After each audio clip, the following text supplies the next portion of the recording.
Chase Lucas is joining us. Thank you, Chase, for the time.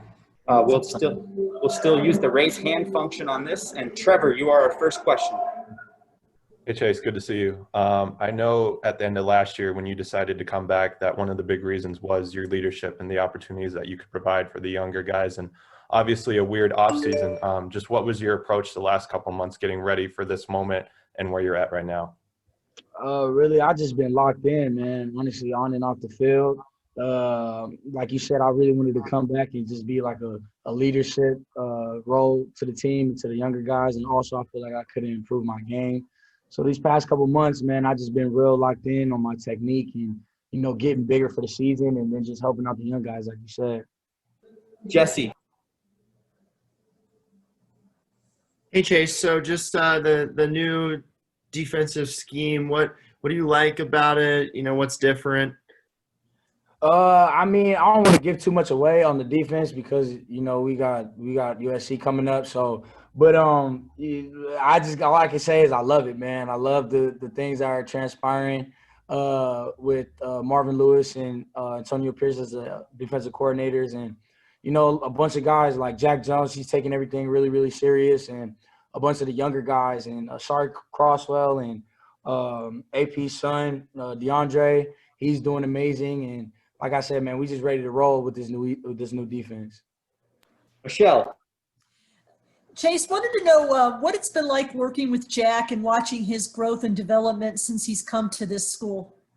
Oh man, I love Jack like a brother, man, and just seeing where he was to where he is now is you can't give anything other than credit to God. You know what I mean? And but him maturing is like a dog, man. Really, like every day he's getting bigger and better, and every day he's getting smarter and wiser. And I think with me and him on the field at the same time, and going over techniques with each other, I think we're just going to be unstoppable this year. Can I ask a follow-up question real quick? Did you ever think about opting out like some of these other guys in the conference did? Did that ever enter your mind? No, ma'am. I've always knew like I wanted to play, especially with me coming back. I didn't care how many games we played, if it was 1, 2, 3. I just wanted to get some film out there. And then but as far as other people opting out, man, I support their decisions. It's a hard time that we're playing in with this COVID situation. So I don't take nothing back from anybody. I just feel like you gotta, whatever you're feeling, the way you feel, that's what you gotta go with. Trevor. Chase, you guys are obviously really experienced in the secondary, but who have been some of the younger guys that have stood out to you so far as you got underway in practice, and why?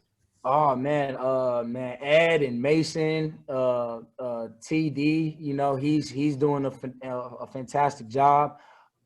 Some of the safeties too, like KJ Jarrell, he's playing great, just trying to understand the defense and everything and the schemes of things. And then I like T. Lee, man. T. Lee, he's been doing a really, really good job with a bunch of the positions that he's playing, you know what I mean? And trying to create that role like that that he could be a real good ball player, and I think that he's done that so far. Doug. Good to see you, Chase. Johnny Wilson has gotten some attention just in these Zoom calls the last couple of days. As a corner, I don't know how often you've gone up against him, but how difficult is it to defend someone who's 6'7"? Oh yeah, man. I think that's the biggest thing with me and him. I try to line up on him as much as I can, because at the end of the day, he's gonna make me better and I'm gonna make him better. But like you said, man, it's hard to guard a dude that's 6'6" that can move and is very, very talented. So with him, I just love the fact that he's a ball player. He doesn't talk much. He always has a smile on his face, and he's just ready to get to work. And same with LV, number 3. They're both doing fantastic jobs, coming in, learning a new offense and competing with us older guys. And I just love it, man. I think the competition that they brought to Arizona State is unmatched. Alex. Hey, Chase, with having just so many returners coming back in the secondary, how have you guys sort of stayed sort of connected throughout everything, and is having a veteran secondary helpful as far as like picking up where you guys left off in the spring?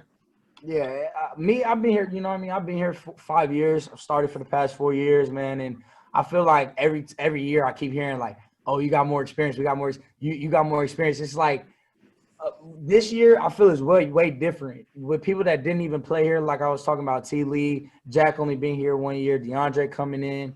I feel like the thing that's helping us is we all got a great connection. You know what I mean?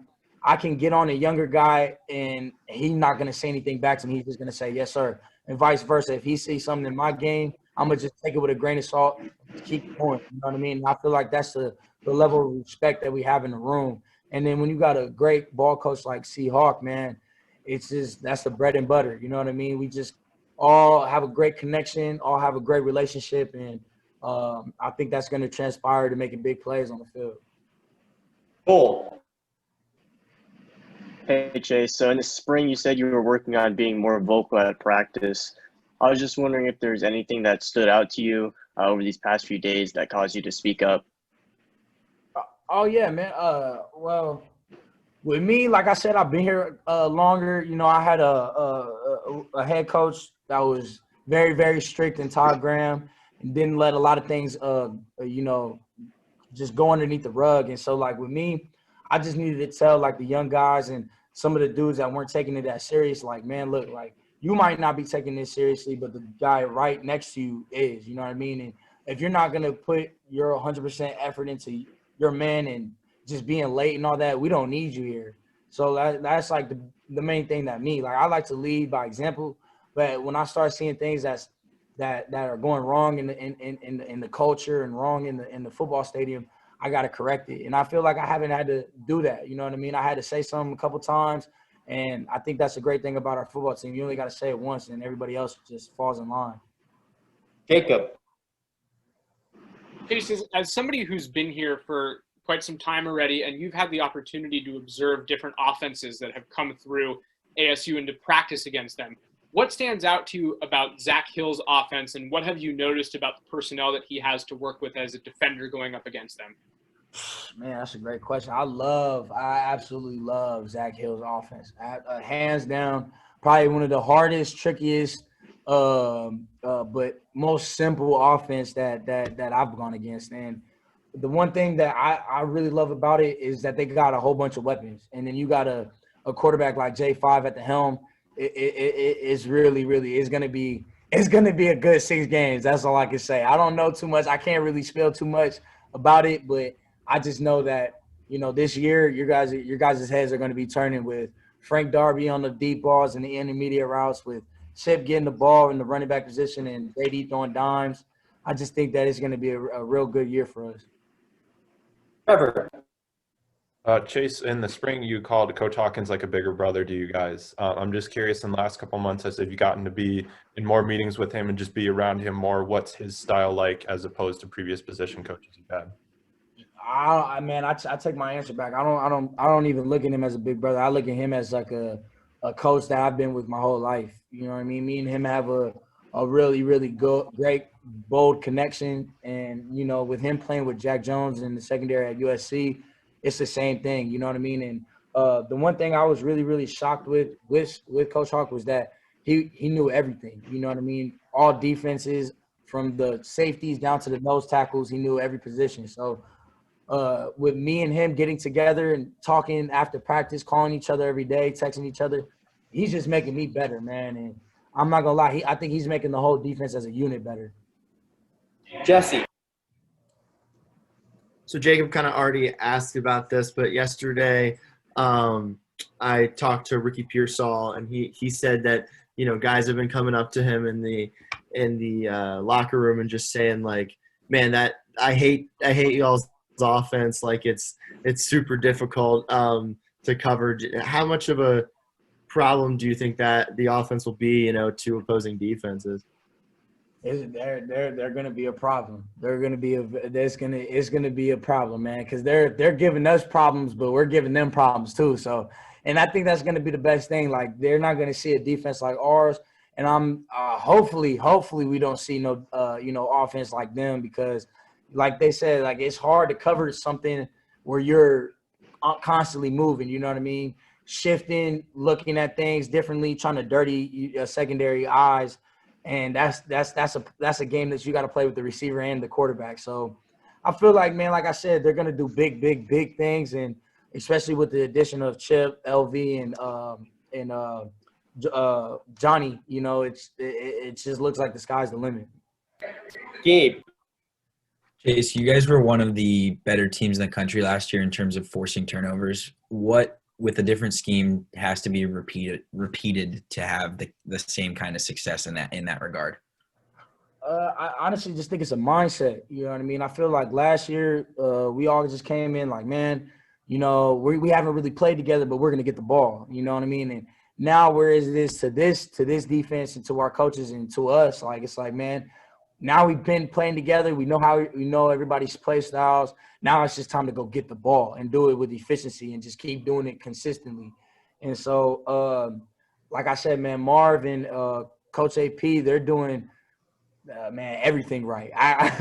They're doing absolutely everything that I wish for in the defense, and I'm really excited and really pleased that I came back and honored to be, you know, looked at as a leadership, like a leader on this defense, man. Really.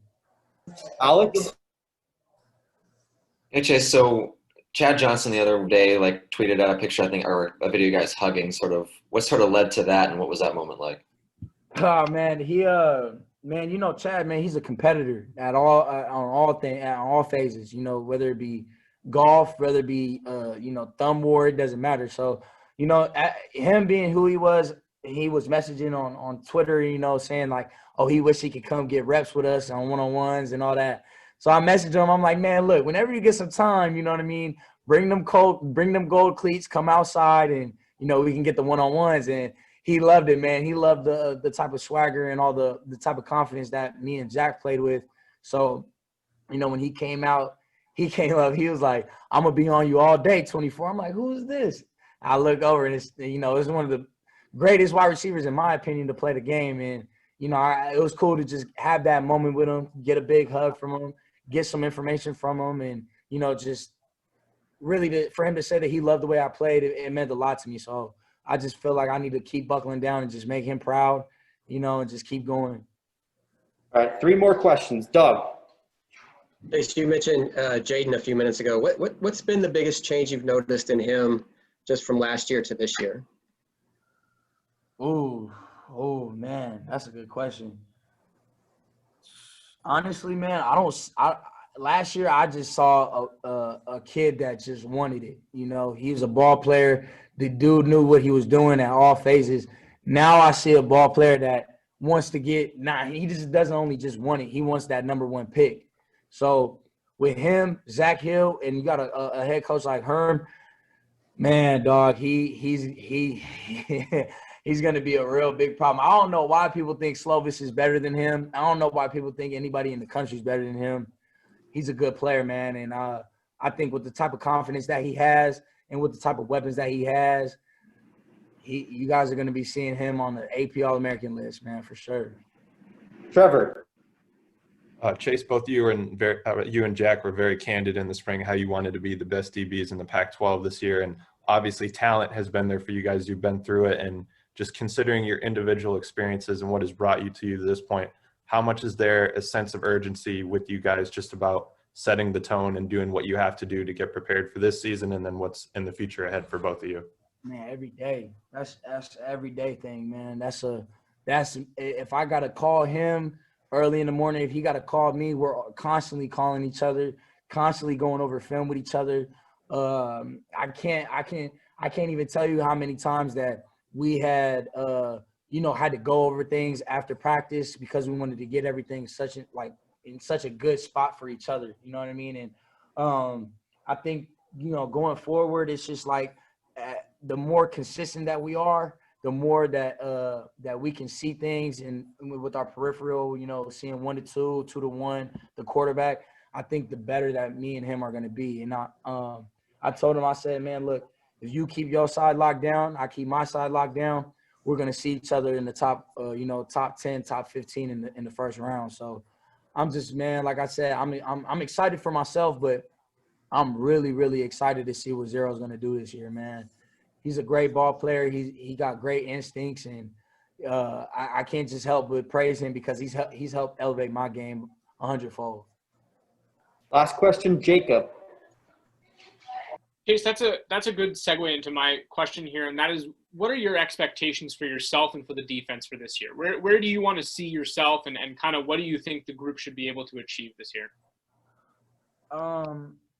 Man, I've been trying to just pound it in everybody's head out here, man, that, you know, you're not bigger. Nobody's bigger than the team. You know what I mean? Nobody's bigger than the team. I don't care if you made an interception, a great touchdown, nobody's bigger than the team. And I think with me, it was like I had personal goals last year, and it was making me selfish. It was like, okay, now I'm looking at just doing this. I want to just be this. I want to, you know, get in this position. Where now it's like me, I'm thinking about everybody. It's like, okay, I hope that he's in a position to make a play so I can make a play on my end. You know what I mean? And me personally, my personal goals, man, I just want to be the best player that 24 can be. You know what I mean? Whether it's tackling, whether it's coveraging, whether it's intercepting the ball, and then just being an all-around team player. You know, you're going to be seeing me on special teams, all phases of special teams. You better not see me on a defensive snap where I'm not playing. You know what I mean? And I got so much bottled up from these last 4 years, man. I'm just ready to just let it all out on the field, man. That's really it.